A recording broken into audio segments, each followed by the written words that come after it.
தகுதிகளையும் சிறப்புகளையும் கொண்டது எது? இந்த உலகத்துல என்னென்ன தகுதிகளையும் நம்ம சிறப்பையும் பெற்றாலும் ஆனா அல்லாஹ்வுடைய விஷயத்துல மிகப்பெரிய தகுதிகளையும் சிறப்புகளையும் கொண்டது மறுமை வாழ்வு மட்டும்தான்.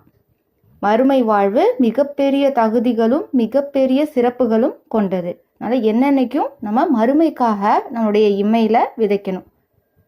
அல்லாஹ் தடுத்தவை எவை? அல்லாஹ் எதெல்லாம் தடுத்திருக்கான் அப்படின்னா, வெட்கக்கேடானவை, தீமை மற்றும் வரம்பு மீறுதல். இந்த 3 விஷயங்களுமே அனைத்து பாவங்களையுமே உட்படுத்தி வந்துடும்.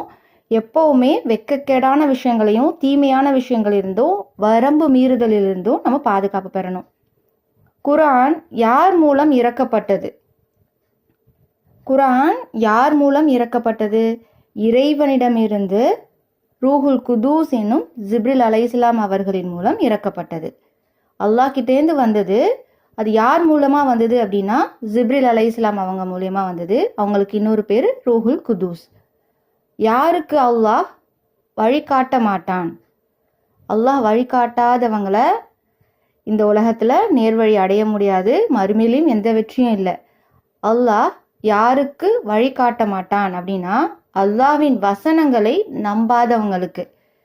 அல்லாஹ் நம்ம கிட்ட என்ன சொல்லியிருக்காங்கிறத தெரிஞ்சுக்கிட்டோம் அப்படின்னா நம்ம வாழ்க்கையில அதை அமல்படுத்துவோம், அதை செயல்படுத்துவோம், அதை நம்ம வாழ்க்கை நெறியா கொள்ளுவோம். அதை நம்பாதவங்களுக்கு அல்லாஹ் நேர்வழி காட்ட மாட்டான். அல்லாஹ்வின் கோபமும் வேதனையும் யாருக்கு ஏற்படும்? அல்லாஹ்வோட கோபம் எப்பேற்பட்டதுன்னு நம்மளால எண்ண முடியாது. அப்பேற்பட்ட கோபமும் வேதனையும் யாருக்கு ஏற்படும் அப்படின்னா, அல்லாஹ்வை நம்பியதுக்கு அப்புறம் அவனை மறுப்போர் மீதும் மறுப்பிற்கு உள்ளத்தில் தாராளமாக இடமளிப்போர் மீதும். அல்லாஹ்வை என்னென்னைக்கும் நம்புறதுல முழுமையா இருக்கணும்.